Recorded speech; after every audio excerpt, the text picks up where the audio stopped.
Father, to the Son, and to the Holy Spirit. As it was in the beginning, now and ever, Now and amen. Magandang gabi po. Magandang gabi po. Good evening sa po. ating lahat. Very nice. Nice.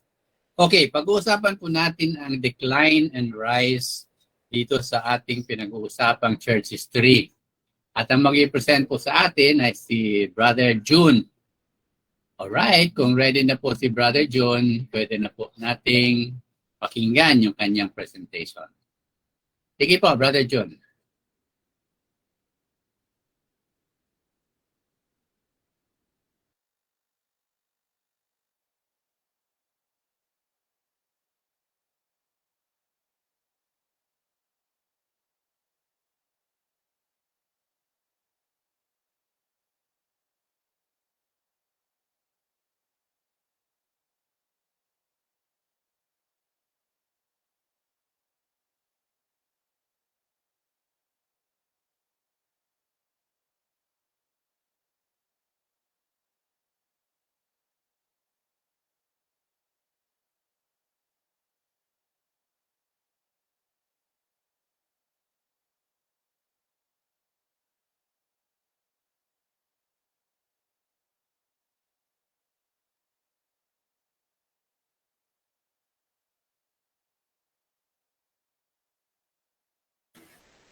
Brother June, bakit wala po kayong video?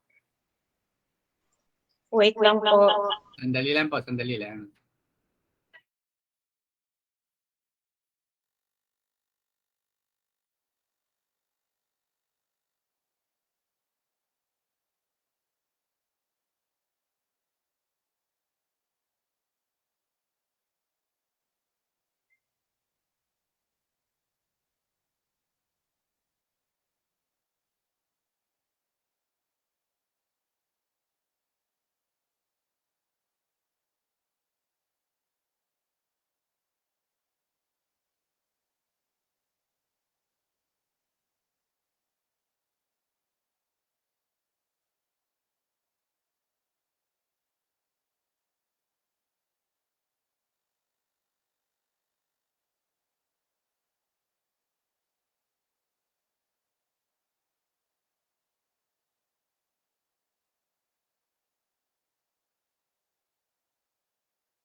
Wala pa rin eh.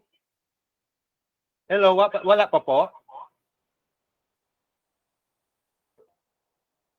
Sige lang, sige lang. Try mo po, try ulit. Wala. Wala po, naka-decline po, hindi pa po nagre-revert.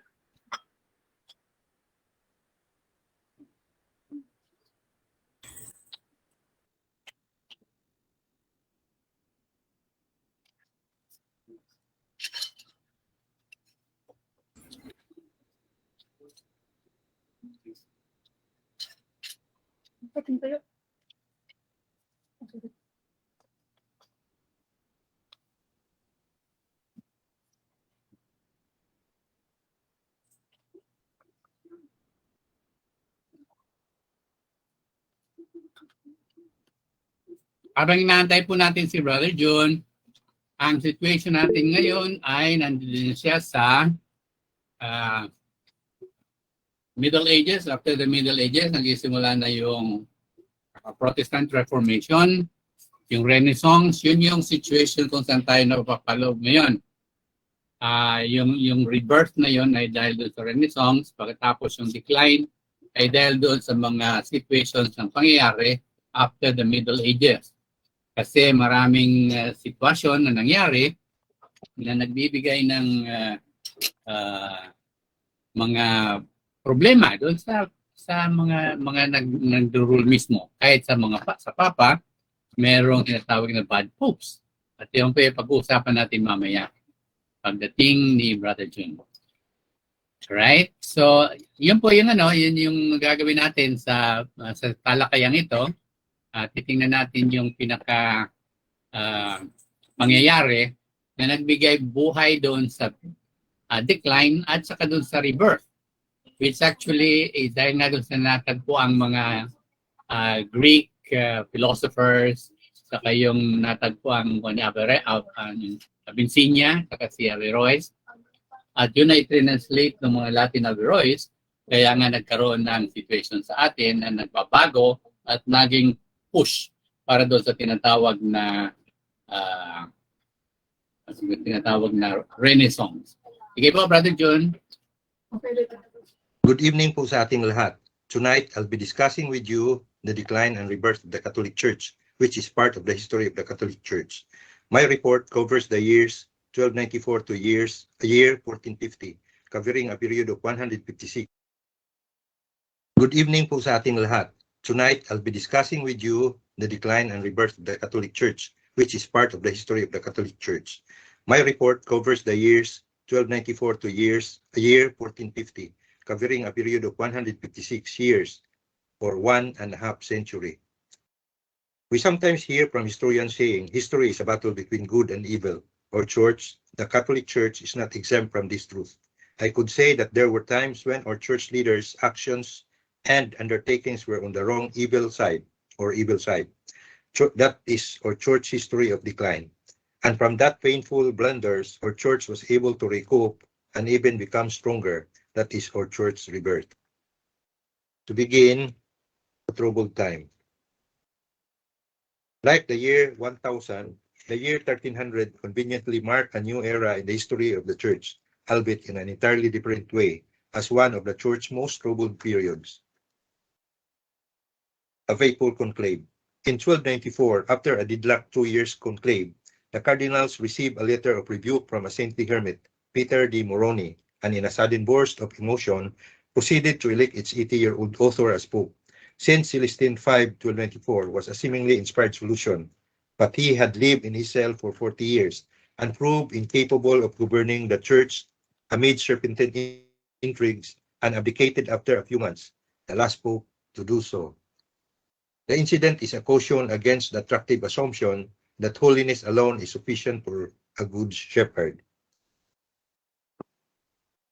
Boniface VIII. He was succeeded by Boniface VIII, one of the key intriguers of the conclave, who sent Celestine to prison, where he soon died. Dante placed both popes in hell, although not by name. Celestine because he was guilty of the great refusal that brought Boniface to the papal throne. Unam Sanctam. Boniface had perhaps the most exalted concept of the papal office of any pope, but changing circumstances made that concept untenable. In 1302, he issued Unam Sanctam, one holy, asserting that the pope had supreme authority in both religious and secular affairs, and that it is necessary that every human creature be subject to the Roman pontiff, which was not a noble assertion. In the earlier Middle Ages, the popes had been the first bishops to wear mitres. Now, Boniface began wearing a double crown, representing his authority over both the spiritual and the temporal realms. A few years later, he added a third crown, the three together symbolizing his rule in heaven, on earth, and in purgatory. Quarrels with princes. Boniface III forbade secular rulers to tax the clergy and quarreled with Philip IV, the Fair of France, 1285-1314, and Edward I of England over the issue. He first supported, then abandoned the Kingdom of Scotland, which Edward was attempting to subdue, and he first rejected and then accepted Emperor Albert, year 1298 to 1308. He proclaimed a crusade against the family of Colonna, one of whom had been his chief rival for the papal office, Philip the Fair.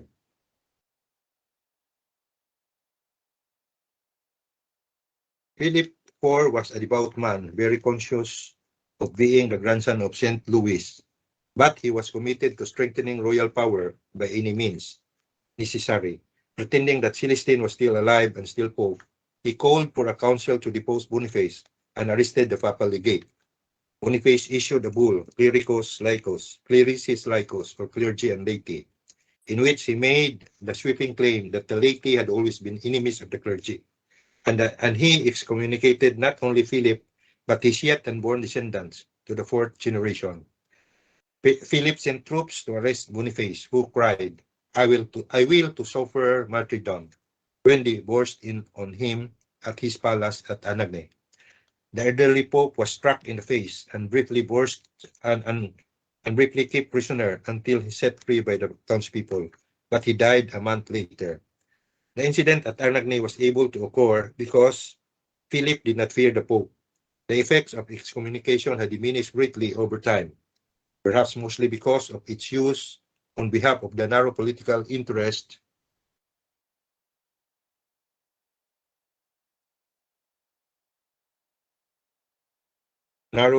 political interest of the papacy. A century previously, the death of Boniface might have forced Philip to do penance.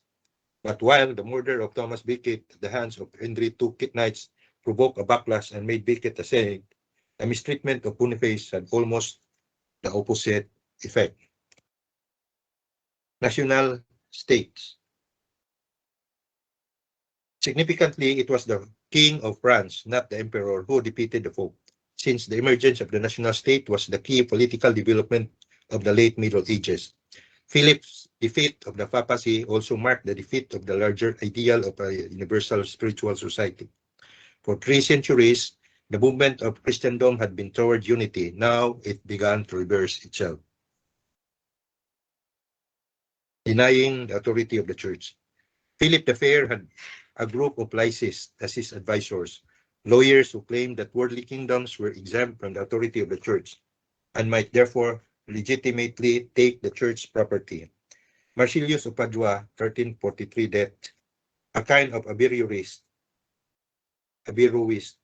wrote Defender of Peace, in which he denied virtually all papal authority and proposed what amounted to almost a theory of ecclesiastical democracy. He based his theory on the Aristotelian idea of the state as a natural organism with no power above it, so that of necessity the Church had to be subject to the state, her authority limited to teaching only, with transgressions of divine law to be punished only in the next life. For Marsilius and some others, the Church was only an invisible community of believers, not an incarnate body. He denied priestly hierarchy. The move to Avignon. Boniface's 8th successor, Blessed Benedict XI, denounced Philip's actions but did nothing to punish him. In 1305, to placate Philip, the cardinals elected a friend of the king, the Princeman Clement V, who never set foot in Rome and made his headquarters at Avignon, a city that was culturally French but technically belonged to the King of Naples, which the Pope now purchased. The suppression of the Templars. Clement absolved Philip of all guilt, denounced Boniface, and annulled his bulls, although he resisted Philip's demand that Boniface be tried posthumously for heresy. Clement also reluctantly acquiesced in Philip's move against the Knights of Templar. Philip had borrowed heavily from these banker knights and sought to get possession of their great wealth.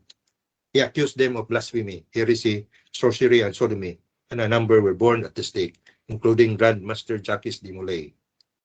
Clement officially suppressed the order but assigned their treasure to other religious groups rather than to the king. Papal Administration. The popes remained at Avignon for most of the rest of the century. Most of them were not scandalous in their personal lives, and some, Benedict XII and Innocent VI, were even reform-minded. Most notably Clement VI, they were able administrators who centralized the administration of the church and were particularly adept at finances, instituting the regular collection of papal fees from the various nations. Papal provisions. Because of the endemic factional strife in cathedral chapters, the Avignon folk succeeded in getting the authority to appoint all bishops and even to fill many lower church offices, although in practice they often merely ratified the nominations of princes. What came to be a serious abuse were papal provisions, promising a benefice to a man at the first vacancy, a favor that was often obtained by large payments to the Holy See, and which sometimes resulted in several people in line for the same benefice. Like secular monarchs, the Pope sold administrative offices to ambitious men, a practice that led to a swollen papal bureaucracy of sinecures who hoped to recoup their investment from fees. Pluralism. Holding more than one benefice at a time and the necessary pluralism, holding more than one benefice at a time and the necessary absenteeism that accompanied it, were also increasingly related for payment of a fee. One prelate, the future Julius II, held 7 bishoprics as well as other offices. Nepotism, from the word nephew, the favoring of relatives for benefices, was ripe, notably the Spaniard Calixtus III, although in general a conscientious pope promoted his Bulgarnipius to the detriment of the church. Rome abandoned.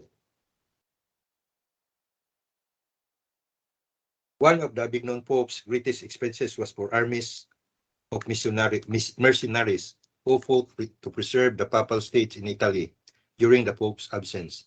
Their absence impoverished Rome and reduced it to near chaos, so that at one point an official named Cola di Rienzo seized control of the city and proclaimed the restoration of the ancient republic until he was eventually defeated and murdered by a mob. The prestige of the papacy now fell to its lowest point in over 300 years, since even if the Avignon popes were not dominated by kings of France, they often appeared to be. By their abandonment of Rome, they seem to have abandoned the claim to rule the universal church and to have become merely competitors of international politics, unable to offer spiritual leadership but seeking only temporal security. Pope and Emperor. Pope John XXII, one of the leading architects of Papal Administration, engaged in a prolonged struggle with Emperor Louis III of Bavaria, and several nations, notably England, passed laws restricting papal authority within their borders. John XXII inadvertently raised the issue of papal infallibility when he preached soul sleep, the belief that at death the soul falls into a slumber from which it awakens only at the last judgment, a theory that seemed to deny the reality of purgatory. Following protests, he recanted his views.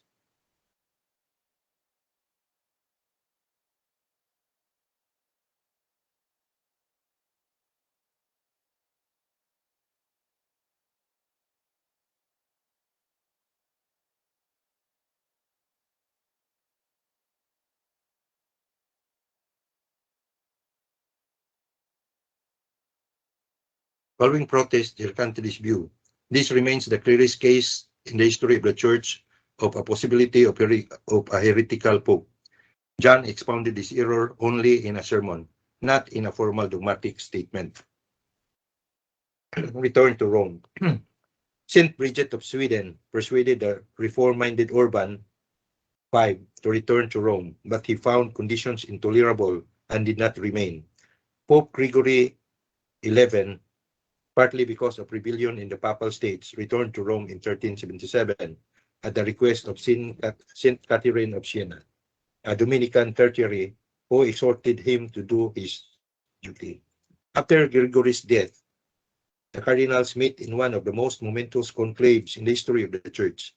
In the face of frenzied popular demands that the papacy remain in Rome, the cardinals elected Urban VI, an Italian who had been at the court of Avignon.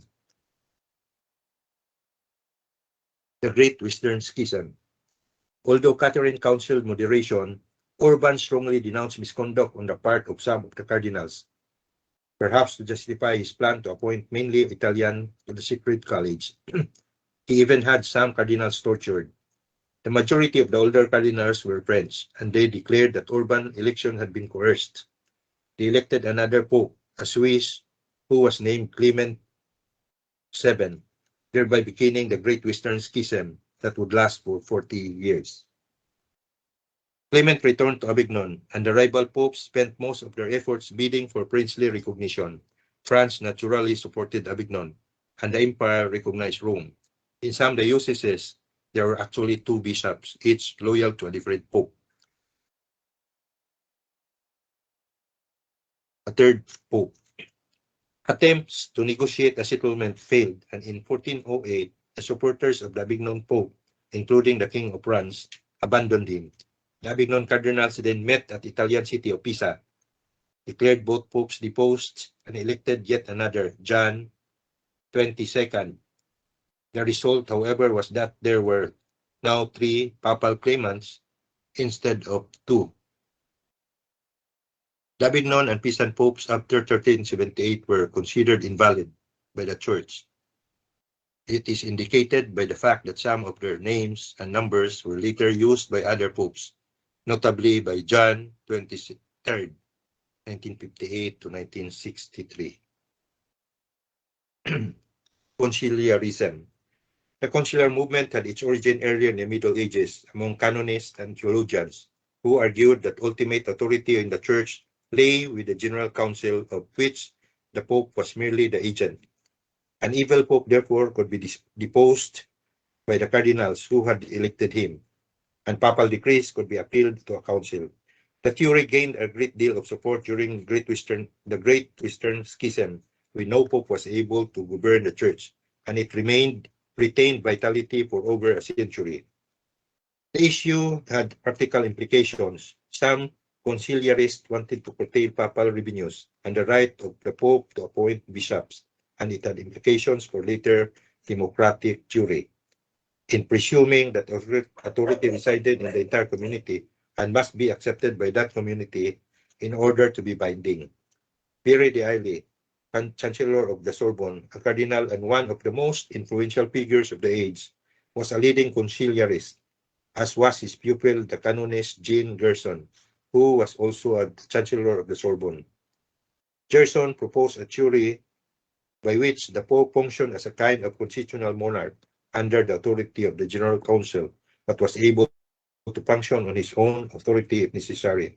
The German Bishop Nicholas of Cusa, one of the most original thinkers of the entire Middle Ages, also espoused a moderate conciliar position, although he became disillusioned by the movement and entered the papal service, ending his life as a cardinal in Rome. Council at Constance. In 1413, Emperor Sigismund forced the Pisan Pope, John 22nd, to summon a council to resolve the crisis. John soon resigned. The Roman Pope Gregory XII approved the council and abdicated, and the Avignon Pope was deposed. The Council of Constance meeting in Switzerland, which was part of the empire, elected Pope Martin V, who within a few years was able to re-enter Rome and regain control of the Papal States. Since Gregory XII appears on the official list of popes, his approval was necessary to make Constance a valid council. Conciliarism repudiated. At his election, Martin was required to agree that the General Council was to be summoned at least every 5 years, and if the Pope failed to do so, could meet on its own authority. After his election, Martin repudiated those decrees as illegitimate interference with the papal authority, but he reluctantly summoned the council to meet at Basel, Switzerland. Pope Eugene IV was also required to agree to a consular demand at his election, but he dissolved the Council of Basel before it could meet. Gallicanism. A few years later, Charles VII of France issued the pragmatic sanction of Bourges, the classic statement of what came to be called Gallicanism, the quasi-independence of the French Church from the papacy.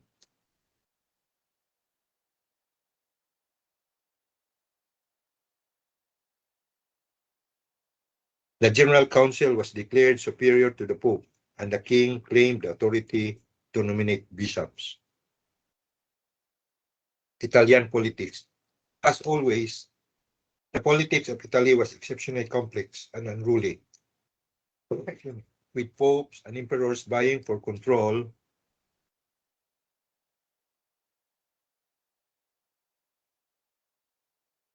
and quasi-independent city-states, Milan, Venice, Florence, struggling against popes, emperors, and each other.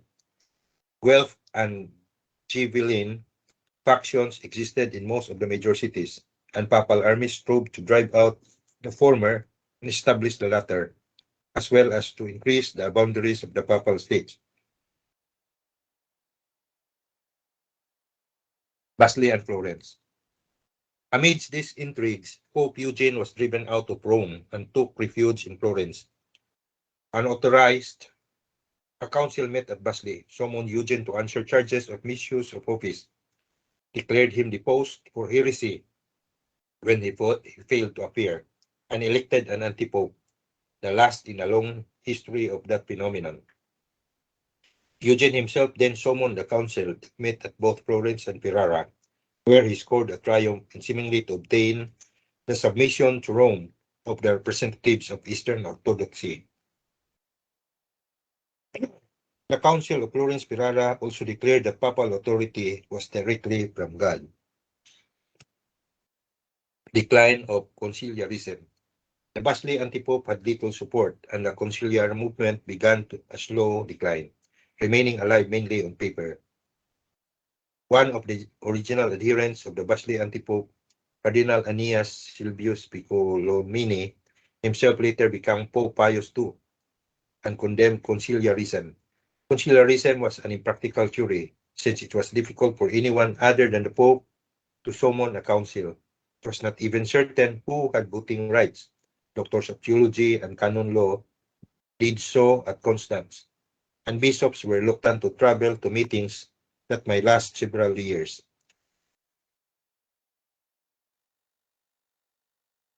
The bad popes. First is Sixtus IV. Pope Sixtus IV, a Franciscan who was notoriously immoral in his private life, set out to make the papacy a feared military force, place his nephews in important principalities, and arrange their marriages with an eye of effecting strategic alliances. He supported a plot to assassinate the Medicis, the ruling Florentine family, who were to be killed at Mass by two priests. An archbishop was hanged for his role in this affair. Alexander VI. Pope Alexander VI was a Spanish cardinal, a member of the Borgia family, and a papal diplomat and curial official. After defeating Sixtus' nephew in a fierce election, he became one of the most notorious of all the popes, the worst since the 10th century.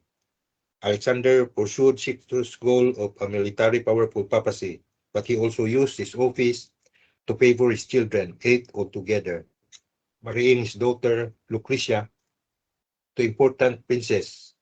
Her multiple marriages gave her an unjustified reputation as a poisoner and promoting the career of his son Cesare. In 1494, Charles VIII of France conquered much of northern Italy and drove Alexander out of Rome, precipitating a decades-long series of wars in which the papacy was deeply entangled. Alexander subsequently made peace with Louis XII of France, granting him an annulment of his marriage on grounds of non-consummation in return for Louis affecting the marriage of Cesare to a French duchess. With French support, Cesare then embarked on a campaign to conquer all the northern Italy, an effort that failed only at his father's death. In an ironic way, Alexander testified to the continuing power of faith in a worldly time, in that he was apparently not a cynic, but a believer whose conscience was troubled by his sins. Julius II. After a very brief interim papacy, Sixtus VI's nephew was elected as Julius II.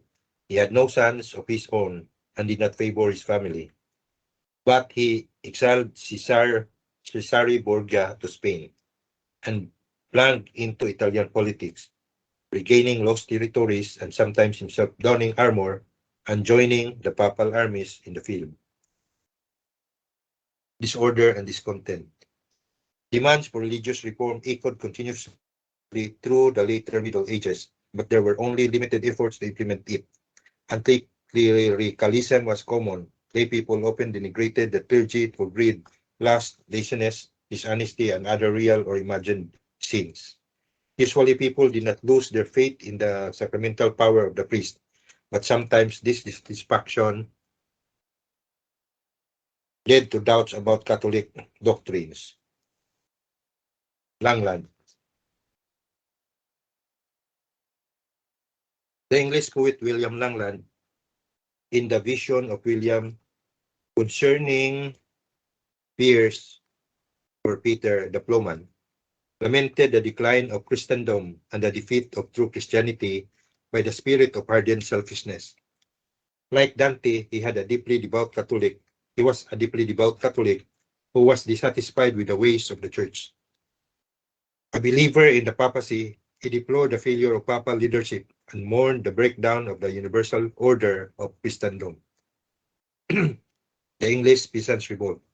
The higher clergy remained princes as well as prelates, living lives of luxury and often devoting themselves as much to secular politics as to religion. At the other extreme, the priest John Ball was a leader of the Great English Peasants' Revolt in 1381, in which the Archbishop of Canterbury, Simon Sudbury, was murdered while praying. While at prayer, Ball was hanged. Clerical corruption. There was a prevalent impression that religious life had become quite corrupt, with monks and nuns violating their vows, living in quasi-luxury, taking lovers, or remaining away from their monasteries for long periods. The Camaldolese hermits were one of the strictest orders, but one Italian abbot attempted to murder his mistress' husband. An English Carmelite bishop, Thomas de Lisle, eventually had to flee the kingdom after presiding for years over an organized gang of thieves and murderers.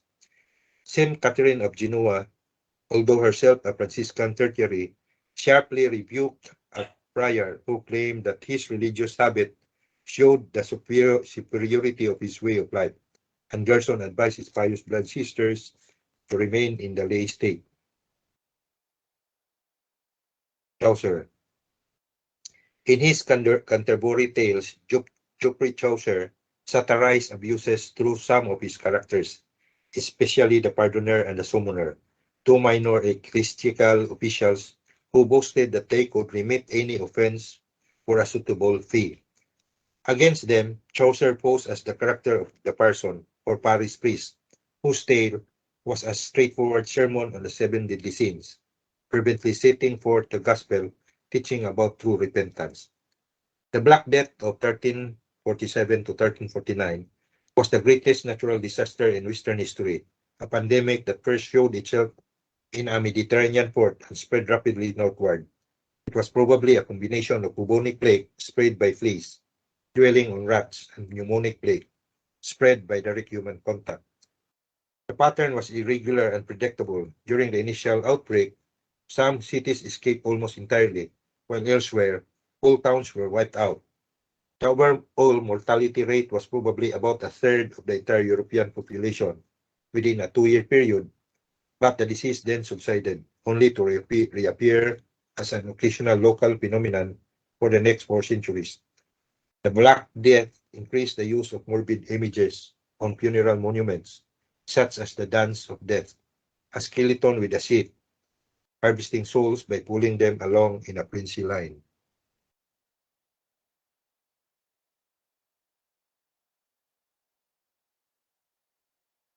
Clergy and religious were particularly vulnerable to the plague, both because they usually lived in close communities and because they were expected to minister to the dying.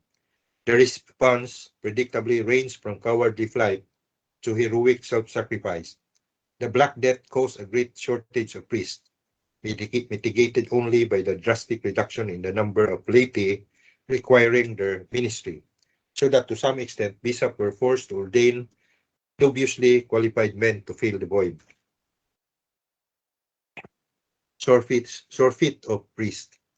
But after Europe had recovered, the sheer number of the ordained, 236 priests for 2 churches in one German town, for example, contributed to what seemed like clerical rafaciousness. Many priests had to scramble to obtain whatever marginal benefices they could get, performing parochial duties at minimal pay for absentee pastors or as mass priests, living on stipends that required them to do little but pray for the souls of the deceased donors. Heterodox movements. In a pervasive atmosphere of spiritual anxiety and uncertainty, the difference between authentic searching and heresy often seemed unclear, with philosophical and theological movements, political ideas, reform movements, and conventional dynastic politics in complex relationship with one another. Flagellation. Flagellation or scourging oneself is in order to share in Christ's suffering as the penance for sin and as a weapon against temptation, began with the early monks and nuns and continued throughout the Middle Ages and into modern times. In monasteries and convents, as in secular life, it was also inflicted as punishment. It was intended to be painful in some cases, was carried to extremes. St. Clare's body, after years of scourging, was said to be covered with scars. In the mid-13th century, ritualized public flagellation began to be practiced by organized groups of lay people in reparation for sin and toward of divine punishment. The participants wore distinctive garments and went in procession from town to town on a journey of 33 days for the years of Jesus' life on earth. Each person whipping the person in front of him and loudly calling for repentance. Ritual flagellation threatened to go out of control during the Black Death, and Clement VI forbade the practice, partly because it was often accompanied by violent attacks on Jews. But it continued underground in some places, treated by the Inquisition as a heresy. Beginners and Bighards. Moderate beginners and Bighards were tolerated. A number of people were burned at the stake for what was sometimes called the Beginne heresy, that is, the rejection of the sacramental priesthood. In 1310, the Flemish Beginne Margaret Porete was burned for teaching that the soul was entirely free, not in any way bound by the strictures of intellect or will. The movement was suppressed, but was later given tentative approval. Fratricelli. The spiritual Franciscans identified with the Beginnes continued to flourish, splitting the Franciscan order into two factions, the spirituals and the conventuals from convent. In 1317, the spirituals were condemned by John XXII for teaching that prelates who did not practice poverty had no authority. John declared that Christ and the apostles owned property and that it was heresy to make absolute poverty the mark of a true Christian. The general of the Franciscan, Michael of Cesena, favored the spirituals and was deposed by John. He took refuge at the court of Emperor Louis the Bavarian. The Franciscan William of Ockham, the most important philosopher of the age, favored the spirituals. He fled to Louis' court and supported the emperor in his quarrel with Pope John, whom Ockham condemned as a heretic. Ockham probably died excommunicated. The circumstances of Ockham's death are unknown and is unusual for a man of his prominence. Probably he perished in the Black Death and was quickly buried. Wycliffe. John Wycliffe was a priest and Oxford professor whose excoriation of clerical misconduct and privilege escalated into an attack on the priesthood itself. He also claimed that a sinful priest cannot validly administer the sacraments. He wanted the church to be stripped of all wealth and temporal power. He eventually denied transubstantiation, confession to a priest, indulgences, clerical celibacy, and the veneration of images and relics, accusing the church of having departed from biblical teachings. The true church he held was invisible, made up of those whom God predestined to salvation. Wycliffe was condemned as a heretic, but powerful nobles protected him. He was never arrested, but actually pressed for charges in the church in keeping with his program. His movement lost most of its aristocratic support, especially after the Peasants' Revolt of 1381, which some people blame on Wycliffe's attacks on authority, but which in fact he condemned. Lollardy. Some of Wycliffe's associates made a partial translation of the Bible into English. His movement survived primarily among unlearned people who came to be called Lollards, which was apparently a colloquialism for psalm singer. The Inquisition never existed in England, but after Wycliffe's death, Parliament passed a law against heresy, and a number of Lollards were burned at the stake, some of them after an armed rebellion. Lollardy survived as a small underground movement until the Protestant Reformation. Huss. John Huss, 1415, death, was a Bohemian priest and professor who held ideas similar to Wycliffe's and may have been influenced by him. The Bible had been translated into the Czech language by his time. He cited it as an authority against that of the church. Huss survived for a time amidst the labyrinthine politics of the Great Western Schism, but its end left him vulnerable.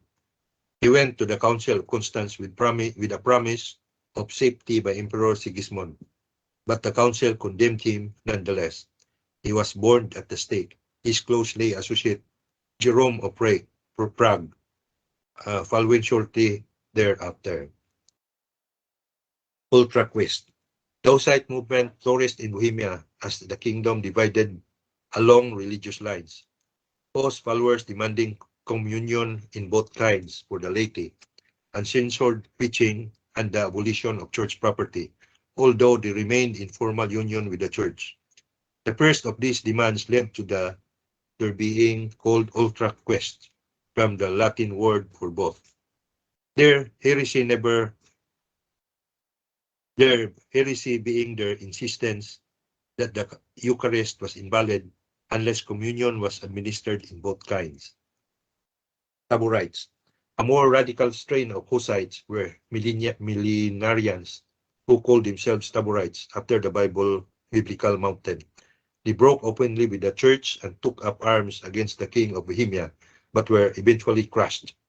Kings tolerated the ultra-quest to some extent, and in 1485, the kingdom was divided into Catholic and Hussite zones, each of which enjoyed religious freedom. Hussites still exist as a non-Catholic body a century older than Lollardyism. Their principal modern embodiment is called the Moravian Brethren. Millenarianism. Other kinds of millenarianism continued to appear from time to time, some of it orthodox. The Spanish Dominican Saint Vincent Ferrer saw the Great Western Scheme as a sign of the end times. After having supported the Avignon popes, helped bring the schism to an end.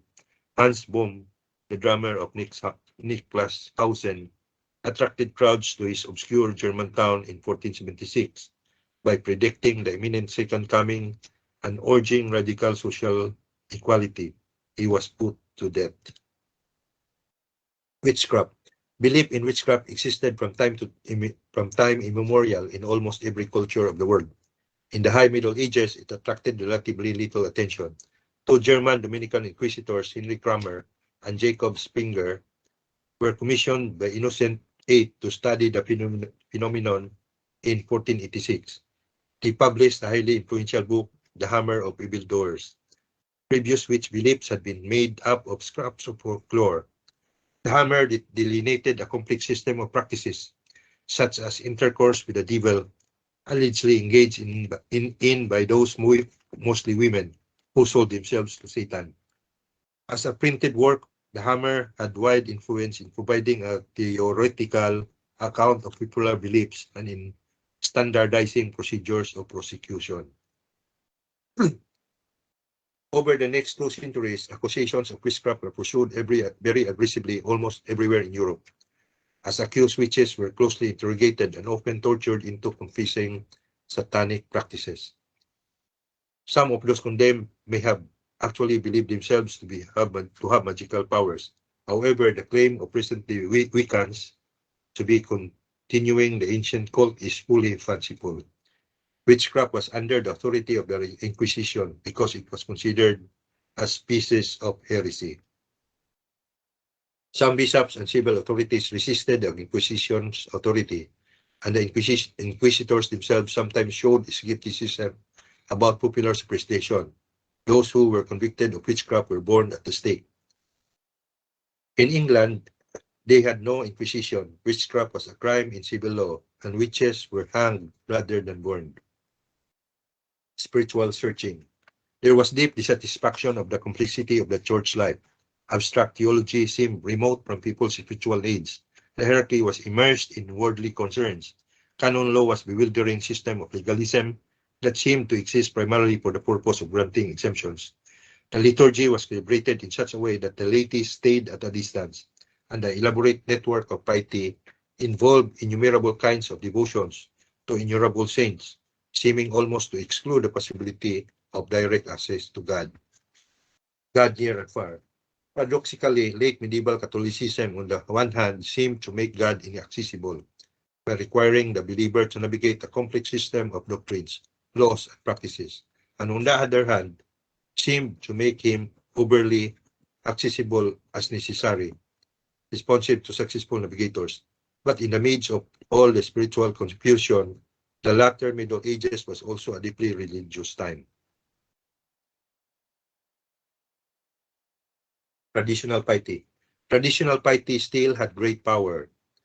The invention of printing around 1450, probably by Johannes Gutenberg of Mainz, Germany, allowed mass books of the hours, and manuals of simple instruction to be produced for the laity. The Golden Legend was immensely popular, and devotion to the saints continued at the heart of popular piety. Particular saints were invoked for particular causes, and there was a great deal of credulity about miracles and supernatural experiences of all kinds. Shrines were visited by large numbers of pilgrims. The English laywoman Marjorie Kimpe, 1433's death, for example, was married with 14 children, but nonetheless made pilgrimages as far away as Jerusalem and kept a spiritual journal that was widely read. The Passion. Devotion to Christ in his Passion was pervasive, with increasingly graphic representation of his suffering, culminating in the great Essen hymn Altarpiece of the German artist Matthias Grunewald. The Passion was often reenacted in processions out of doors and eventually brought inside the churches in the form of the Stations of the Cross. The veneration of extremely graphic representations of the Passion was intense, particularly in Spain, in part perhaps to manifest the difference of Catholicism from Judaism and Islam, both of which forbade the use of images. Mary and Joseph. Belief in the Immaculate Conception and Assumption of Mary, while not official dogma, was advocated particularly by Franciscans. Mary was the object of devotion both in her sufferings and in her triumphs. Devotion to Saint Joseph, which has been neglected in early centuries, grew in popularity after 1400, although in the West it was still rare for either men or churches to be named for him. Women saints. Blessed Margaret of Città di Castello, 1320, was a young noble woman who was physically deformed and was abandoned by her parents after an expected miraculous cure failed to occur. Taken in by others, she became a Dominican tertiary and spent her life mainly caring for children. Saint Katherine of Siena. A Dominican tertiary, she lived as an ascetic in her family home, had mystical experiences, and offered her sufferings for the good of the church, denouncing corruption and urging reform, especially of the hierarchy. She was greatly troubled by visions of large numbers of souls falling into hell. St. Bridget of Sweden. A widowed noblewoman, the mother of 8.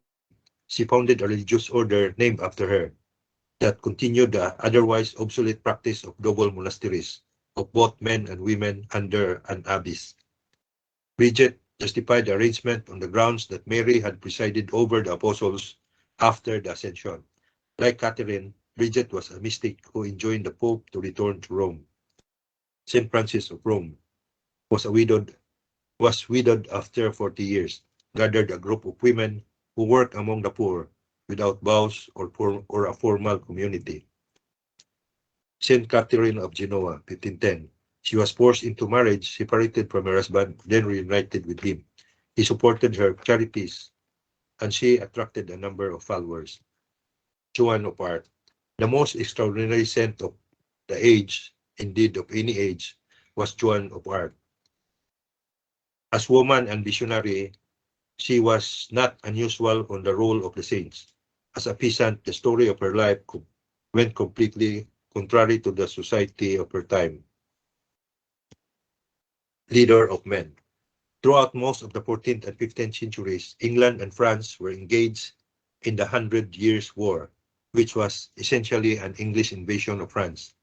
By Joan's time, the King of England successfully claimed to be King of France. The yet uncrowned French claimant Charles VII was sunk in lethargic inactivity.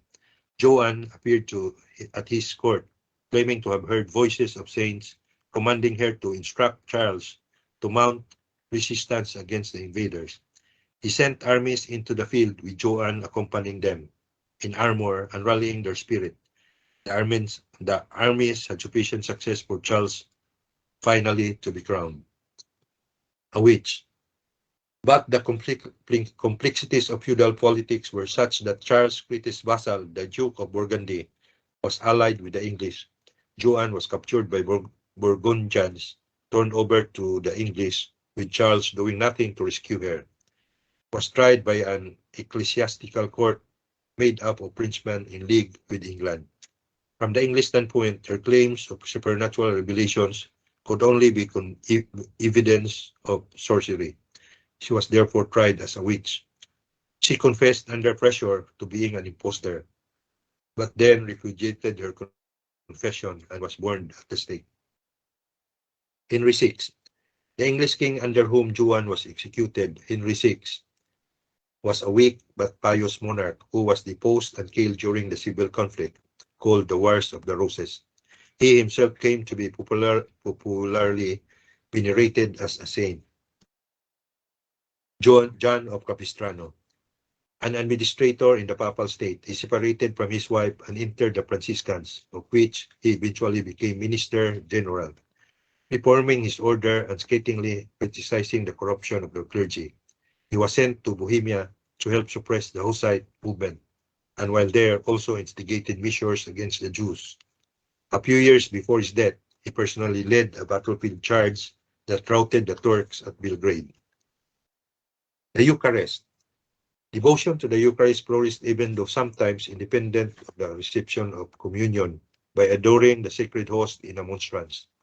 Nicholas of Cusa, one of the greatest bishops and theologians of the age, reminded his people that the Eucharist was intended as food, not primarily for adoration. Every church of any size had auxiliary altars, many of which were erected and maintained by guilds or confraternities and reserved for the use of the donors. Chantry or singing chapels or altars were endowed by pious people to ensure prayers for their souls after their deaths. Sermons. Preaching was highly valued in large churches. The pulpit was often erected midway down the nave so that the whole congregation could hear the preacher. That also had the effect of separating the sermon from the Mass. Sermons were sometimes preached outside the context of the Mass altogether, and many churches had outdoor pulpits for that purpose. Music. Except in monasteries, there was a movement away from the simplicity of Gregorian chant. Organs were introduced in churches, and patrons commissioned elaborate polyphonic masses by composers such as Guillaume de Machaut, a development that tended to place church music in the hands of professionals rather than congregations. Penance. There were serious efforts to implement proper reception of the sacrament of penance. Guides were produced for the clergy, such as the English priest John Merck's instruction for parish priests. Jean Derson provided detailed instruction on how to prepare people for death, identifying the deathbed as the crucial moment when the soul is suspended between salvation and damnation.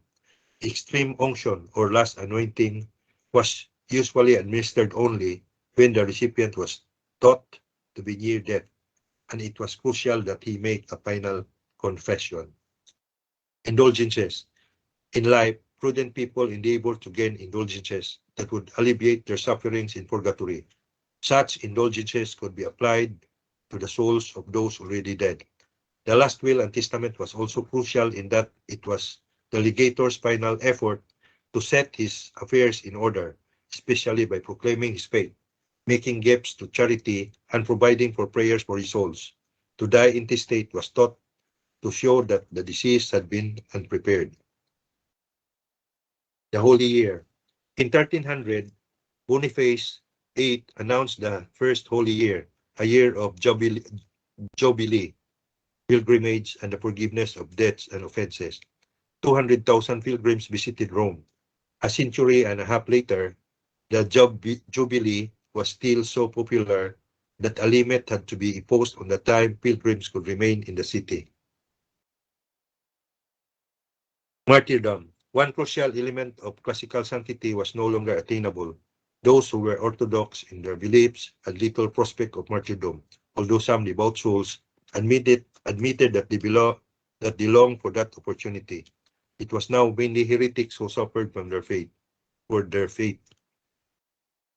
Reform, the heart of the gospel.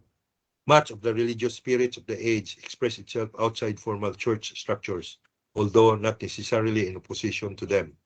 In the face of those dauntingly complex structures, personal religious experience more and more seemed to be the most reliable path to God. The spirit of reform was open toward the more spiritual and interior kind of piety, a liberation from burdensome traditions in order to return to a purer, earlier form of Christian practice. Brethren of the common life. Gerhard Gotte declined to become a priest and accepted ordination as a deacon only so that he could preach something that he was, however, eventually forbidden to do. He attracted followers, and although he was not in favor of monastic life, eventually formed a community called the Brethren of the Common Life, with houses for both men and women, but all were free to leave the community at any time. They took no vows, but lived a life of poverty, supported by their own labors. Grote formulated what came to be called a new devotion, in which there was in fact little that was new.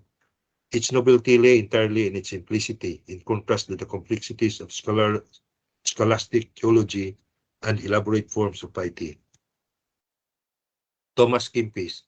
Its greatest expression was the Imitation of Christ, which next to the Bible is the most widely read book in the history of Christianity. Along with the Bible, the only book continuously printed since the invention of printing.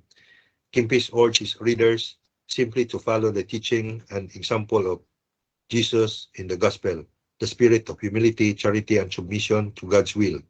Kempis urged inner transformation of the soul, identifying stages in the soul's rise, of which a love of suffering for Jesus' sake was the highest.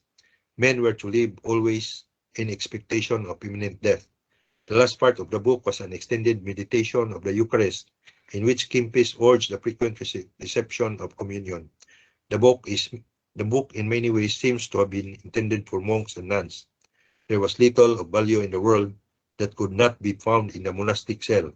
Kempis warned that each time a monk left his monastery, he returned spiritually diminished. So, stop muna.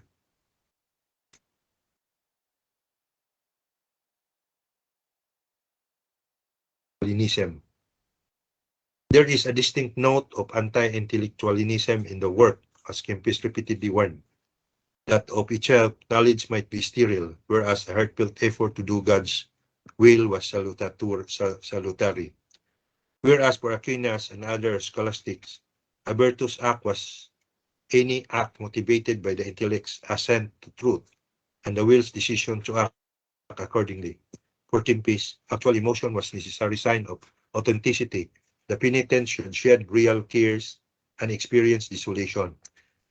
The brethren taught in schools that stretch across Northern Europe, their chief purpose being the inculcation of piety and moral character in their students.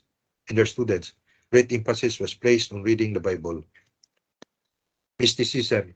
The highest expression of late medieval piety were mystical, a phenomenon in which souls transcended all objective manifestations of God, such as sacred images or even conscious thoughts, and encountered him directly amidst bewilming light. Mysticism owed much to the Neo-Platonism of Pseudo-Dionysius, according to which the soul first emanated from God through stages of descent into this world, then returned to God through a series of ascents. The German theology was an anonymous mystical work which taught that since God was fully transcendent, the divine could not enter the soul unless the human personality was suppressed. Despite it being an indescribable experience, mysticism was not incompatible with rigorous scholastic intellectualism. Three of the leading mystics were German Dominicans.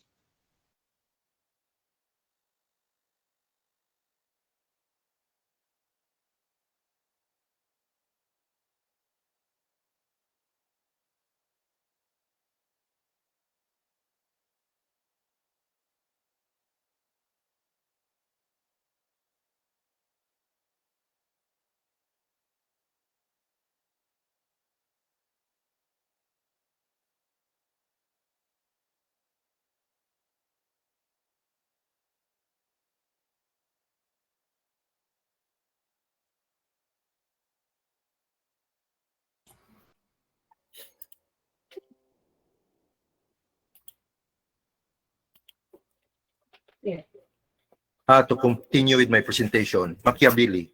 In his famous book, The Prince, Niccolo Machiavelli unwittingly brought humanist optimism to an end by drawing out the full implications of natural desire for power, virtue as forceful action, that BIBLIYA had identified as a true nature of politics.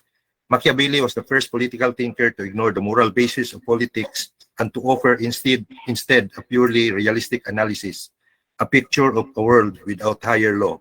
Not insignificantly, he modeled his moral prince on Cesare Borgia, the son of Pope Alexander VI. Although he may have been a believing Catholic, Machiavelli thought the Christian virtues of humility and charity made men weak and vulnerable, and he extolled the ancient pagan religions for fostering virility and boldness. In The Prince, if the prince wished to retain power, he could not be restrained by moral or religious scruples, but had to employ terror, deceit, and treachery as necessary. Many people were shocked by Machiavelli's emptying politics of moral content, so that after him, an unreservedly optimistic humanism was no longer possible. Architecture. The great flowering of art in the Renaissance was in theory a return to the styles of Greece and Rome, but in reality, it was one of the greatest bursts of originality in the history of the world. Classical architecture was based on symmetrical harmonies that medieval buildings with their towers of different heights, flying buttresses, and almost chaotic forest of sculptured figures, often violated. In the 1420s, the Gothic Cathedral of Florence was completed by being capped not with a high tower, but with a great dome, the largest in the West since Roman times, designed by Filippo Brunelleschi, 1446. The nude. The pictures and statues of nude persons were produced during the Renaissance for the first time since Roman days. While viewers were obviously not insensitive to its erotic content, according to classical theory, the principal purpose of nude art was to celebrate the beauty of the human body, with a perfectly proportioned body reflecting the perfection of the soul. Religious themes. Artistic creativity continued to be devoted primarily to religion. A census of Renaissance paintings and sculptures would probably show that 3/4 still portrayed biblical subjects on the lives of saints. culminating in the Great Pieta of Michelangelo Buonarroti. Levels of meaning. The art could have meaning on several different levels simultaneously. Michelangelo's statue of the biblical David was commissioned by the city of Florence, and besides its religious significance, was meant to celebrate the city's victory over powerful enemies, even as the boy David had slain the giant Goliath. Michelangelo also took the opportunity to display a well-proportioned nude body and demonstrated his genius at making hard marble look like sinews and flesh.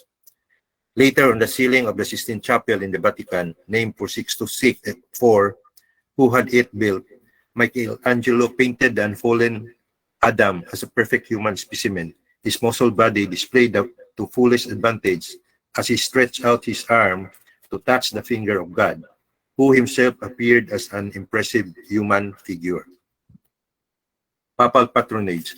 Papal support for the new cultural movements was almost complete, not least among some of the more notorious pontiffs of the age, who seemed to imbibe the classical spirit of easy worldliness. Nicholas V and almost every pope supported humanism, with the papal court itself becoming a major employer of humanist scholars. Rome had fallen into ruins during the era of the Avignon papacy, and Nicholas commissioned some of the greatest artists and architects to begin an ambitious rebuilding program that lasted 200 years.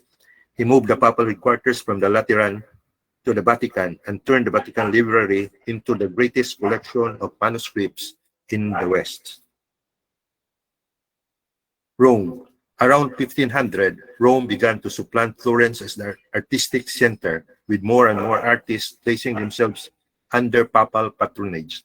Raphael of Sancio decorated the papal apartments, and his many paintings fixed permanently in people's minds the image of biblical world. Michelangelo. The strong-willed warrior Pope Julius II was the greatest of the papal patrons of the arts, commissioning Michelangelo to paint the Sistine ceiling and to design the original plan for St. Peter's Basilica. He had strong opinions about this and other works he desired from Michelangelo, and frequently quarreled with the equally strong-willed artist. The Northern Renaissance, Burgundy. In the north, the Dukes of Burgundy, whose territories included much of the Low Countries, as well as parts of France, also patronized art and learning, making Bruges and Ghent centers of a kind of Renaissance. Here too, much of the art was religious in nature. For example, the Adoration of the Lamb by Jan van Eyck, 1441, the first accomplished use of three-dimensional perspective in painting. Northern Humanism. Northerners were aware of Italian humanism and often made sojourns in Italy to imbibe it, but some Northerners found Italian humanism too pagan. Some were also scandalized by the worldliness of the papal court, partly because it interacted with the new devotion. Northern humanism developed in more consistently Christian ways than in Italy.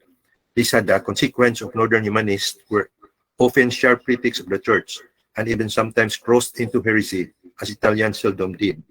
To some extent, there was a spirit of tenacious bluntness in the north that demanded answers to troublesome questions, in contrast to a kind of easygoing sophistication in Italy. Gansport. Wissel Gansport was a Netherlander educated in brethren of the common life. He served the scandalous Pope Sixtus IV, who protected him from accusations of heresy. Later, he returned to his native Netherlands.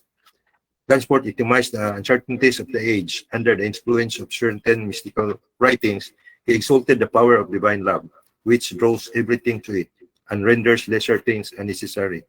At various times, he seemed to teach the primacy of Scripture over the church, justification by faith, and the priesthood of all believers. He sometimes appeared to deny transubstantiation, indulgences, purgatory, and the need for confession.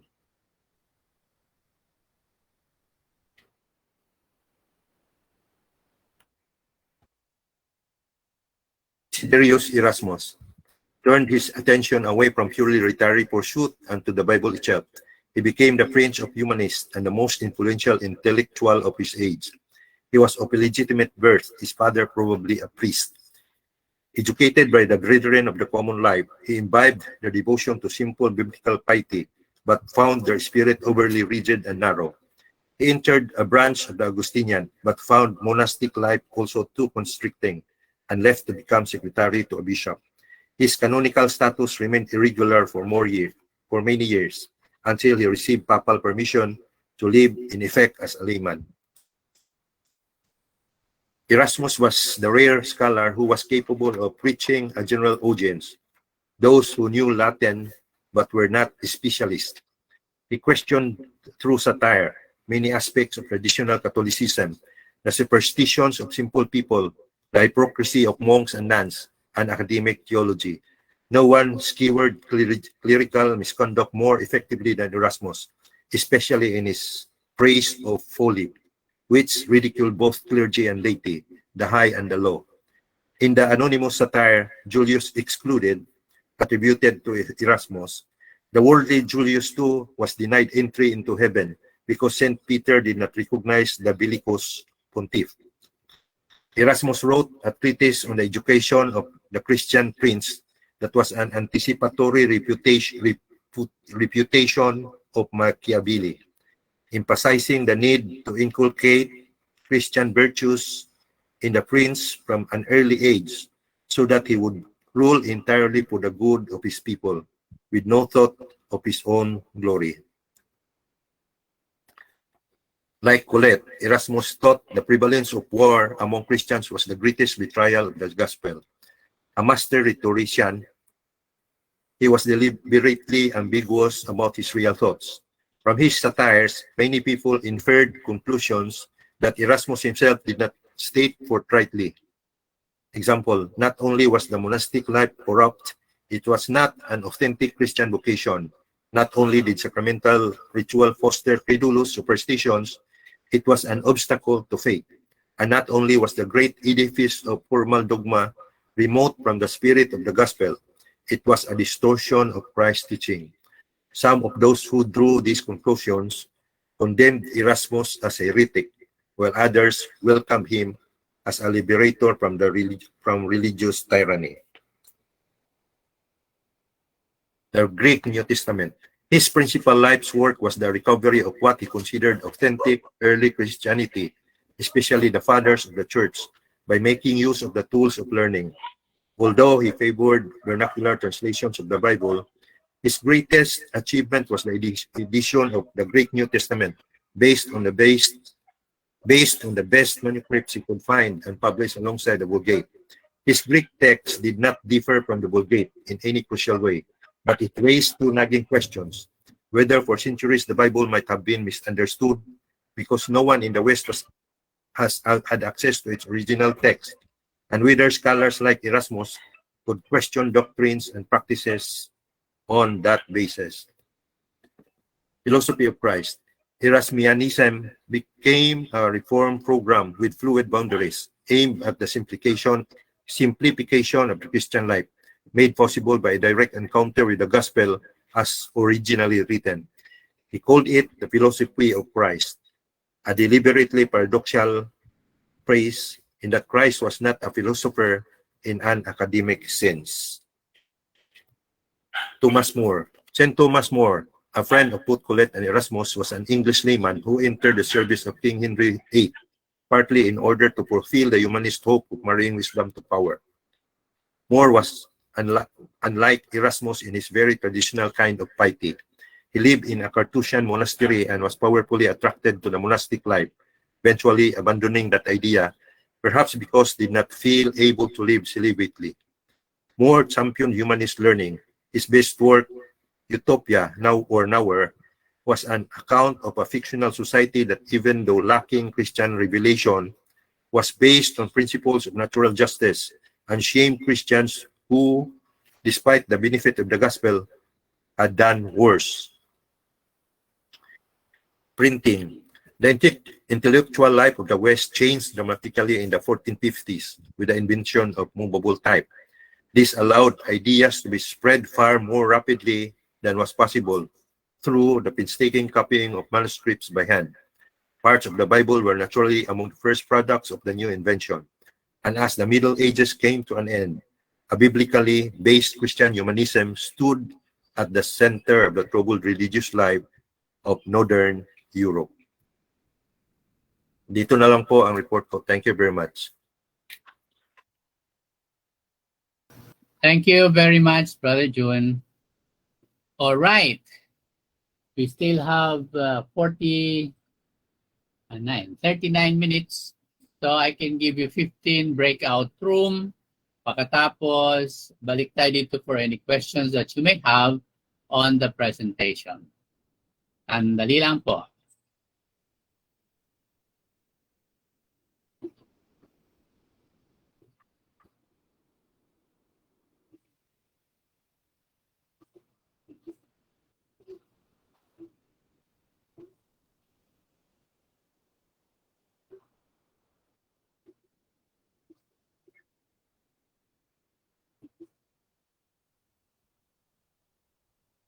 Alright, pasok na po kayo sa room. Pagkatapos mag-usap-usap muna kayo. Tingnan natin kung anong pwede natin pag-usapan pagbalik.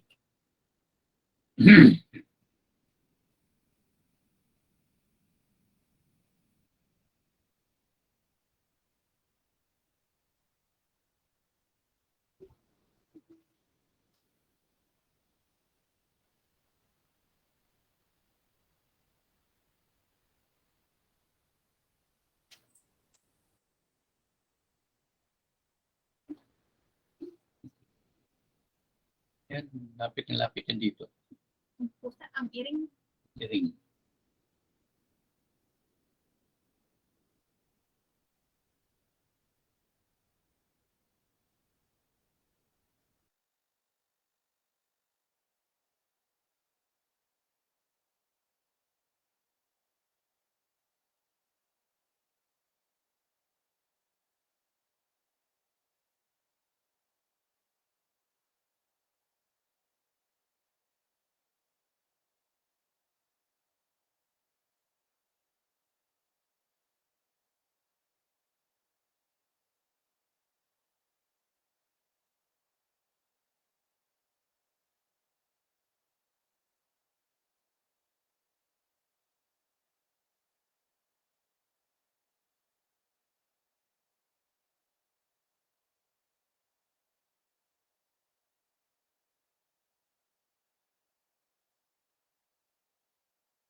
Naka-distribute na po kayo. Pasok na kayo doon sa room ninyo para makuha na kayo, makapag-share kayo doon sa loob.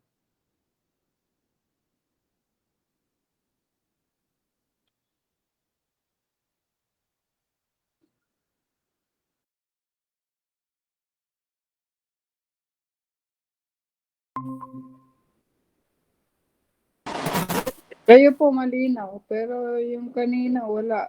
Hindi siya maintindihan. Oo nga, Sister Myra, medyo ano po yung ano niya. Ay, Sister Malo. Magkasama ulit tayo.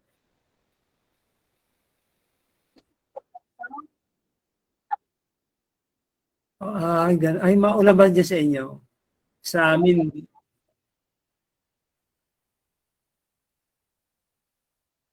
sa amin,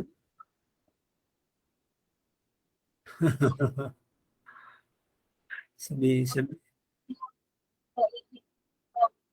banggitin.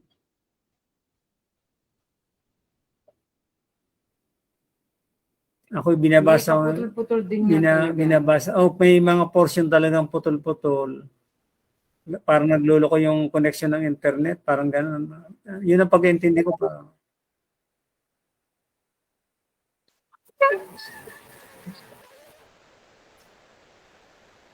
Si Myra, anak, kaya ganun.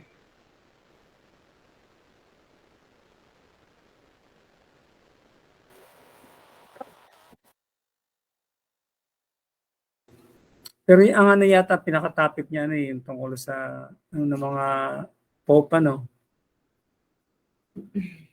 Parang yun ang ano ko eh.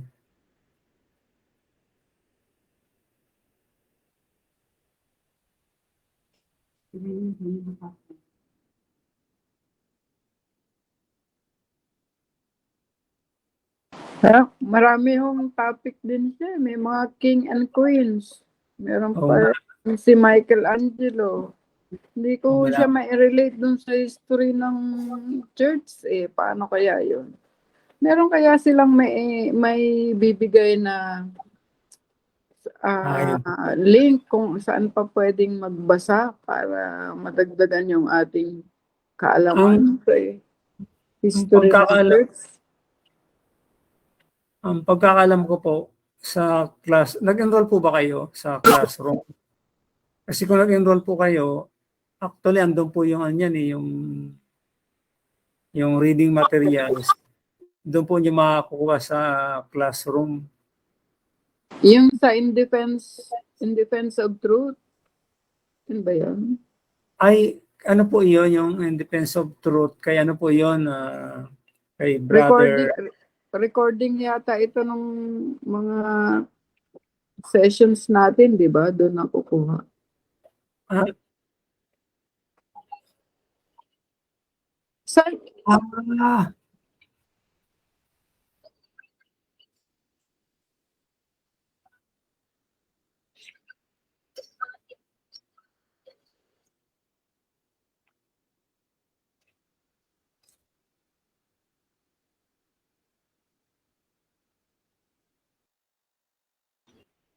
Classroom, tama po.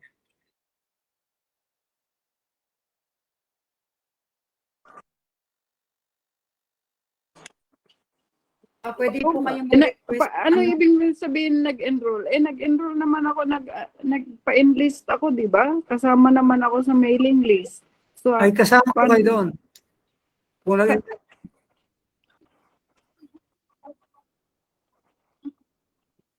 tama po yun. Google Classroom?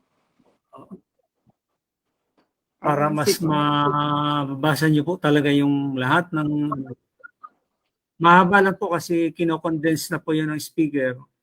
Pero kung gusto niyo talagang magbasahin lahat yung ano, nandun po yun sa classroom. Sige po, thank you. Titignan ko nga. Pwede rin po kayong humingi ng recorded ano natin para mas Hindi, yung recorded nandun sa In Defense of Truth eh. Ano pala ni brother Melchor. Maganda po 'yun. Pwede niyo ulit basahan, pakinggan ulit. Ang i-open ko Google Classroom.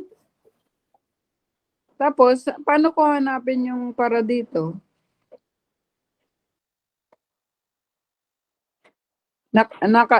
Kumbaga naka-share.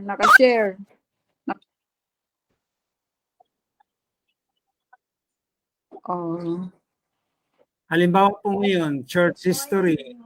Buksan niyo po yung halimbawa po ngayon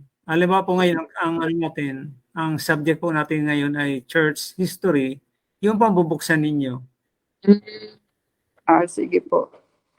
Naku, ang dami ko nang babasahin. Sige, marami naman po kayo matututuhan. Oo nga po. Sige po, thank you. Pero kasi nahihirapan akong i-relate pagka parang kailangan talaga ayudahan ng iba pang basa di ba? Minsan mahirap lang yung pag nakikinig ka lang dun base sa presentation. Mahirap minsan. Mahirap i-relate Kasi po naka-condense na po 'yon. Pero Oo. kahit pa paano magkaroon kayo ng idea, pero kung talagang gusto niyo mas maintindihan pa ng mabuti, buksan po niyo po yung yung sa class po yung church history. Although pagka may mga discussions naman like yung kay Michelangelo, may idea naman yung David and Goliath, yung mga kings and queens. Pero ang gusto ko maintindihan, ano yung contribution nila sa history ng church. Not necessarily, kunyari, topic yung tungkol sa kanila. Anong relasyon nila sa history ng church? Yun yung gusto kong maintindihan mabuti. Di po ba si Michelangelo yung mga ginawa niya mga arts yung tulad nung kanina yung nakalimutan ko yung tawag nung kanina yung nakapintura yata yun sa bubong ng Sa Sistine Chapel, parang tinawag siya para mag-drawing o mag-paint ng Sistine Chapel doon sa yun po, Vatican. yun ang kanyang contribution, nasama siya. Yung ganyan nga, kahit papaano yung si Michelangelo, naintindihan ko kasi nakita ko mismo yung ginawa niya doon, tapos kaya naintindihan ko siya. David and Goliath, naintindihan ko rin kahit papaano. Pero yung iba, para yung mga hindi ko gaanong alam, siguro kailangan kong magbasa pa ng iba. Saka may time frame lang po yung ni-report niya. Nakalimutan ko 1200? From what period to what period? Ganun po. Opo, meron pong time frame. Ang natatandaan ko lang, nag-cover ng 150 years yung ni-report niya. Kasi nga po. So lahat, so kumbaga yung lahat ng mga topics na yun, mga subtopics na diniscuss niya, may kinalalaman sa history ng church. Opo, lahat po yun. Related po yun sa church history. Oo. Kaya lang sana pag in-explain, sana merong, ang in-expect ko kasi, hindi yung basahin lang na condense, pero explain mismo ano yung contribution ng mga minimension na yun to the history of the church. Para sa akin na medyo mababa pa ang kaalaman po. Mamaya po sa tawag niyan. Babalik po tayo sa main classroom po, di po ba? Pagbalik po natin, pwede niyo pong sabihin niyo po yung concern niyo kay Brother Resty. Thank you.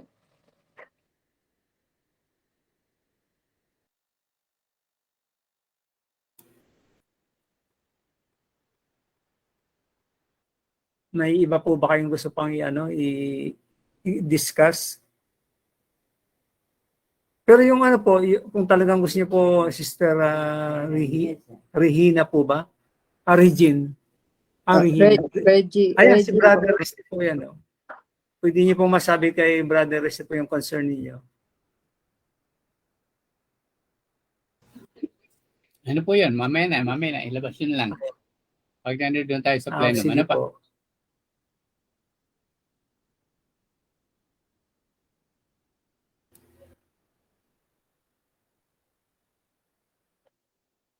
Yun, mamaya daw, Sister Regina. Para pag-usapan natin. Okay pa. Yung iba naman din kayo kung anong mga questions ng iba.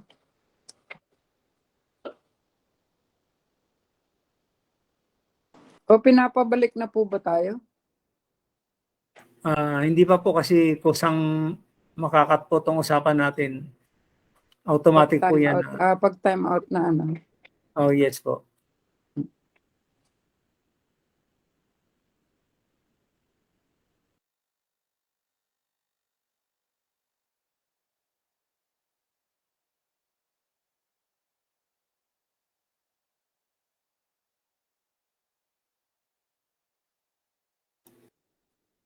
Ang kagandahan po kasi ng course natin na ito, dito natin makita yung development ng ating simbahan. Paano tayo naka-arrive sa kasalukuyang sitwasyon ng ating simbahan. Yung mga nangyaring yung mga ginawa ng mga Santo Papa, isa-isa pong di-discuss.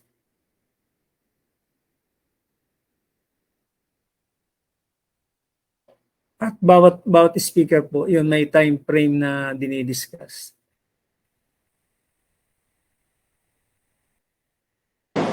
Oo nga po, napansin ko nga. Mga 100 taon, ilang daan taon pa tayo bago dun sa sa panahon ni Jesus, malayo pa Ay, actually po, nag-start tayo sa pagkakatatag ng simbahan. Papunta po tayo sa kasalukuyang panahon.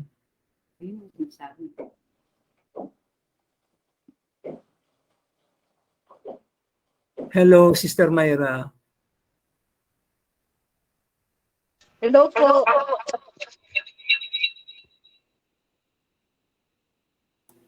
Ayan. Baka gusto mag-join, Sister Myra, sa sa usapan namin. Kaya siguro nag-e-echo, dala-dalawang naka-open kay Myra. Kasi parang dapat isa lang ang naka-open mo na naka-open mo na equipment. Kaya pala hindi naintindihan parang nag-e-echo ng gusto. Sinubukan ko po yung sinubukan ko tong isa kasi hindi na, ito po, naintindihan po ako. Naintindihan na, Sister Yan, Myra. malinaw yan. Ito malinaw. Ayun. Kasi yung nagluloko ata yung system dun sa dun sa laptop. Kaya nag-open ako noon sa dito sa cellphone. Pero naka-off yung cellphone ka ngayon? Opo, naka-off yung sa sa Sister laptop Myra, na speaker. Yes po. ano nga yung time na covered ng ni Brother June? 1200 ba yun to 1350? Nakalimutan ko, hindi ko. Parang ganun nga po. Dali lang. Kasi ang sabi ko kasi, yung mga presentation ng mga speaker, may time covered bawat speaker. Nag-start tayong matatag yung church papunta sa kasalukuyan. Tama po ba yun? Yes, yung sa po, from the start, tapos papunta po tayo sa yung sa present times. Tapos makikita natin po doon, nakikita na natin yung development ng mga dumating na sa ating mga mga turo. Tapos yung experience po ng simbahan sa kanyang paglalakbay. So, 'di ba nakita nga natin doon sa mga ibang natin, sa ibang lesson natin na dumaan siya sa mga pagsubok.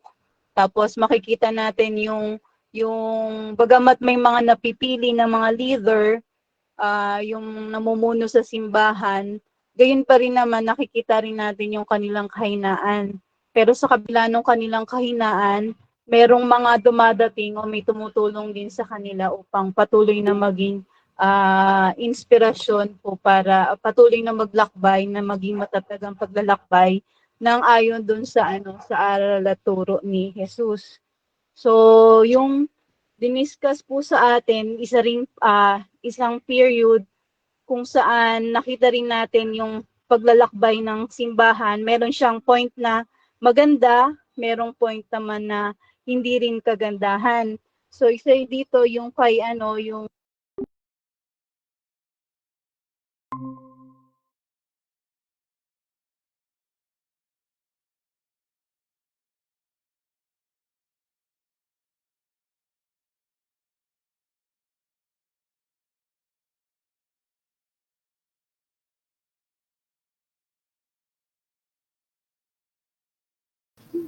Alright, andito na po yata tayo sa lahat sa labas.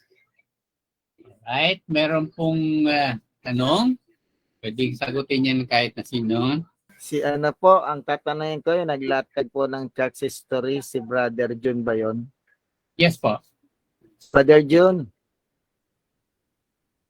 about sa Inquisition, natalakay mo po ba doon sa nilatag mo na mayroon pong Inquisition na nangyari during that time? Ako po yung nagtalakay niya last 2 weeks ago, yung Inquisition. Hindi kasama yata sa situation dito yung Inquisition. That was during the Middle Ages kasi sinetap. So mga 2 weeks ago, yun ang pinag-usapan natin dito. Kasi yung gusto lang po natin malaman dito, yung pinapakalat na mga separated brethren natin na 95 to 50 million daw yung namatay during that time ng Inquisition. Ang Inquisition, actually parang query lang yun mga tanong Actually, yung simbahan nga yung nagkuha ng, gaya nung may isang abusadong inquisitor, kinuha nyo ng Papa ni-reprimand ng Papa yun pero most of the Inquisition kasi nasa Spain. Ayun ang kwan. Kaya, although Franciscan and Dominican ang namamahala noon, ang pinaka-punto kasi doon is hindi siya para maghanap ng kundi tingnan kung may heresy o wala. Kaya pamamagitan ng Inquisition, meaning pagtatanong, inquiry. Yun lang yung pinaka-panano. So, yung mga reports ng mga protestante tungkol doon sa exaggerated claims tungkol sa Inquisition ay hindi valid. Yun, walang dokumentong nagkapatuloy na gano'n ang nangyari. It's only their assessment, yung kanilang punto de vista para mapasama yung simbahan. Pero hindi gano'n ang talaga. Sabi ko nga sa kanila, bro, Sir Restituto, kahit sunugin mo yung buong Europa, isama mo pa yung Pilipinas, pati yung Spain, walang ganong karaming tao during that time. Totoo yan. Alright. Meron pa pong tanong so far? Pero yung yung Inquisition ba may nag-result into burning at stake doon o hindi ba kasi parang humingi ng tawad si Pope John Paul II for the errors of the church in the past? Actually, ang nagpapataw ng burning at the stake, yung pagpataw ng capital punishment, yung state. Okay. Ang ginagawa lang naman kasi is to inquire whether may heresy o wala. Remember, ang heresy is a threat to the community. Is a threat to civil order. Kaya pag nagkaroon ng isang decision tungkol sa isang heretic, ang kuha dyan is, ang nagpapataw ng parusa dyan is yung civil courts or civil authorities. So ang kuha dyan is, ang naghahanap kung merong o walang heresy, yung Inquisition. Pero ang talaga nagpapasaw ng yung kasi is a threat to civil society. Kaya nga pinapataw yung punishment. So directly, may mga abusado siguro na directly nagkuha ng pagpapatay, pagpa-burn of the stake. Pero mostly sa sa judicial system ng dahil nga parang walang division between church and state at that time. Kaya kung ano man yung magkakaroon ng problema ang society, usually, ang nag-inquire ng the correctness of it is the church, mamagitan ng Inquisition, dahil heresy kasi is a threat to the civil order. Kaya ganun ang nangyayari. Okay? Meron siguro nagkuha na lalo sa Spain. Lalo na sa Spain. Ito po yung tanong niya, hindi naman po sa Inquisition humihingi ng tawad yung Santo Papa natin. Dito po, yung mga nakaraang mga abusado na ginawa ng mga namumuno ng simbahan, hindi sa Inquisition po. Ito, bilikan ito, brother. Dito yung ng Santo Papa. Yeah, hindi ko yun. Hindi necessarily na lahat naman kasi, lahat ng tao nagkakasala basically. Ang simbahan, because remember, ang simbahan is composed of sinners and saints. So, merong mga lapses yun. And the lapses have been identically documented. Ang simbahan naman ay open sa history. May mga papa, sabi nga dito sa pag-aaral natin, may mga papang masasama, mayroong mga papang maigi. Pero yun ang pinakapunto niyan. We are, the church is a conglomeration of the sinners and the saints. So kung ang papa ay maghingi ng tawad, at paghingi ng tawad yun sa mga lapses na nangyari sa simbahan bilang isang civil society. Siyempre, corporate tayo kahit papano. Isang organization na pag kinonsider mo yung lahat ng Katoliko, isang corporate group yan. Kaya kinakailangan sa pamamagitan ng namumuno, pwede humingi yung corporate group ng kapatawaran doon sa naabuso o naapektuhan sa mga decisions na Sir nangyari. Rusty, Yep. kaya po sa binibintang sa Katoliko, kasi yung mga reyna at yung hari, mga Catholic member yun. Oo nga. Sila Ay, rin yung hindi- mga secular that time. Yes. Sila, Kaya nga, kaya binibintang sa simbahang Katoliko kasi mga Katoliko din yung mga hari reyna na gumawa ng Inquisition na pagsasunog ng sa stake. Kaya ibinibintang sa simbahan. yeah, pero dapat ihiwalay yun kasi hindi naman ang kwan mismo ang simbahan na nagkuha na okay, ito, sunugin, etc. But when the state sees the threat to the order, kaya nagkakaroon ngayon ng Actually, Sir Reste, nung ni-research ko tong Inquisition na to during that time, hindi lang naman isa yan merong Roman Inquisition Bakit pumasok daw yung simbahan doon sa Inquisition? Tama ang sinabi nga na to inquire, ibig sabihin ng Inquisition, to inquire, to inquest, to investigate, no? Para hindi pumatay ang simbahan, kundi para magligtas ng buhay. Dahil during that time, maraming pinagbibintangan heretiko, maraming pinagbibintangan na nag-perform ng witchcraft, which is not true. Kaya umentro ang simbahan para iligtas yung mga akusado na inosente. Yes. At That kung is napatunayan na ito ay halimbawa nag-recant o example heretiko, yung mga Waldensian, yung mga Catharist nag-recant, ang parusa ng simbahan diyan pilgrimage, pray rosary, no? Pupunta sa hindi pagpatay. Yeah. Kaya yung bintang nila na yon mali. Opo. Na kasi yung pinakaya, the moment somebody recants, that means he is actually going back to the church. Yun ang fundo ng Inquisition. Whenever there is a recantation, lalabas na bumabalik sa simbahan. Kaya ano man yung mapatunayan niya, mga die-hard heretics talaga yon. And they are a threat to the civil order, and therefore, kaya nga ginagawa ng nung mga hari, mga hari at mga reyna at that particular time, ginagawa nila ng capital punishment. So hindi yun ang purpose ng Inquisition. Amen po. Actually, Sir Reste, ayon sa research ko, hindi po milyon-milyon, kundi ang pinakamataas na ay 2,000 to 5,000 during the time ng 12th century hanggang sa matapos yung kabuuan ng Inquisition. Yun lang ang nasunog. Hindi po milyon-milyon. Hindi. Mas marami pa nga yung witch hunt na ginawa sa sa Amerika. Yes. Marami pa nga. Saka mas marami pong pinapatay na Inquisition yung Protestant Inquisition. Pag inaral niyo po yung Protestant Inquisition, sila ang mas maraming pinatay dahil kapwa nila Protestante, pag hindi na-convert sa kanila, yung mga Katoliko, ini-inquest nila, sila po, aralin niyo po yung Protestant Inquisition, mas marami silang pinasunog. Nganap lang yun ng damay. Meron pa po? So far? Yes. Kasi yung matagal ba yun yung panahon ng sa history ng ating simbahan na maraming mga pope ang went into a scandalous situation. Bad eggs. Actually, ano ba yan? How did it affect the church as a whole during that time?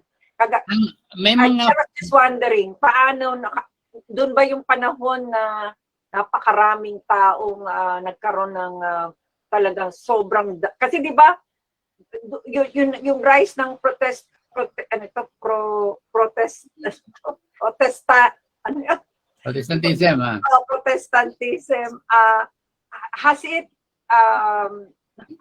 does it have anything to do with that? Kasi I'm just wondering bakit ganun grabe yung mga nagagawa ng mga pope. Parang unthinkable sa akin yung ginagawa ng mga supposedly holy people. Okay. Actually, pag tinignan mo yung history gaya ng pinag-usapan natin, hanggang doon sa Middle Ages, very popular yung mga piety. Ano doon yung mabubuting reformers basically. Lahat naman ng civil society or any society for that matter, mayroong mga bad eggs. Pero by the time of the Middle Ages, hindi pa ganun kakwan yun Doon sa High Middle Age at saka bago dumating yung Reformation, may mga may mga remember, ang Papal Estate at that time mas masyado malaki. And the prelates are actually living in luxury. Yun nga yung mga ginawa ng mga reformers. gusto nilang questionin yung bakit ganon. Kung ang simbahan ay really for purposes of hindi dapat maging luxurious yung mga prelates, which is actually one of the technically, if you're going to look at it, one of the evils of the Constantine donation, yung Pepin donation, sinasabi. Although sinasabi nila hindi daw totoo yun eh. Lahat ng papal estate bago ito nawala doon sa Second World War, kasi sa Second World War nagkaroon ng tinake over ng Italy yung papal state. Kaya nawala yung papal estate sa Roma ay sa Papa, at ang naiwan na lang yung Vatican. So before that, talagang luxurious yung nila. And since they are both, in a sense, parang secular monarch, kaya nagiging ganyan. So basically, if you're going to look at it from that perspective, it is only from the 1400 hanggang sa Reformation siguro, about 300 years. Hindi yun ang hindi yun ang pinaka, in a sense, parang pinaka masahol na pangyayari sa simbahan. Yun lang point of reference natin, yung 1400 hanggang doon sa Reformation. Ando doon yung mga bad popes, ang nangyari ng mga bad popes. Pero before that, ang mga papa ay either very saintly or normal na tao basically. Pero hindi pa nagkakaroon ng in a sense para bang lure yung wealth na natamasa nitong mga papa nung panahon na yon, which is actually yung papal estate nga, they're actually living as princes, mga princely, sovereign, technically monarch. Kaya nga maraming reformers na nangyari. Mayroong mga heretical reformers, mayroong mga saintly reformers na nagtutulig sa doon. Kaya nga pagdating doon, si Luther, hindi naman niya tinutulig sa yung luxury ng mga papa. Ang pinagkukuha lang niya doon is ang naging trigger point doon is yung indulgences, which is a theological thing. And now, pumasok na lang doon sa mga prelates nung ang mga prinsipe ay nakialam na o nakisawsaw doon sa position ni Luther. When the princes were trying to, syempre gusto na may pinoprotektan silang mga lugar o mga territories nila. Kaya sinabayan si Luther and pumasok na ngayon doon pagtuligsa doon sa luxury ng mga papa. Okay? Rusty, yung pong about kay John Huss na apology ni Pope Paul II about kay John Huss na nagkamali daw po ba yung secular authorities sa sentensya ng yung tinatawag burn the stake kay John Huss. Huss kasi is a heretic lumabas na heretic siya at Now, sino ba nag-burn in the stake? Yung Papa? Sabi lang nila yung secular authorities po. Secular authority ang nagpapataw ng death penalty basically. Si Huss kasi is a heretic na kasi doon na, question na yung sacramental system, etc. Which is actually by that particular point in time still as a threat to the civil authority. Okay? Kaya kung pa yun, kaya nga yung Hussites, no?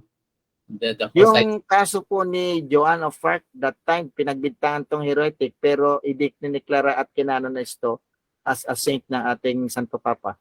Yeah, because nga doon sa nag-recant nga, di ba? Sabi nila, she was forced to admit certain things, but he recanted.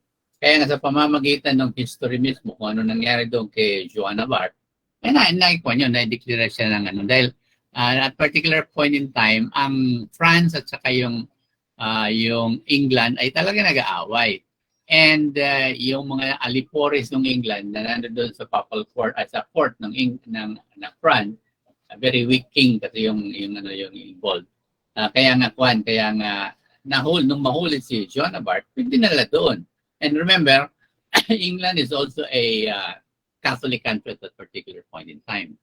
Kaya pa rin, nandoon pa rin yung mga kagustuhan ng mga civil authorities na mamayagpag sila sa grupo nila. Kalaban nila yung isang hari. So Joan of Arc, merong mga testimony na nakapatunay na yung vision ay totoo. Kaya, Yung kay St. Michael vision niya. Opo. yes. Opo. Salamat po. Opo. Okay. Meron pa po? Wala na Yung- siguro, alas 10 na. May nagtatanong kasi kanina, nandun ako sa loob eh. Sino yan? May pumasok ako sa group 3 yata, sa breakout 3. Yes. Si Miss Yes. Regina. Si Ah, Miss Regina yeah. po. Regina, yes sir. Ano yung tanong niya please? Asan na? Si Regina. Regina.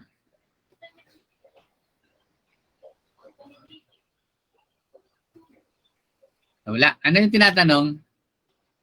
Kanina?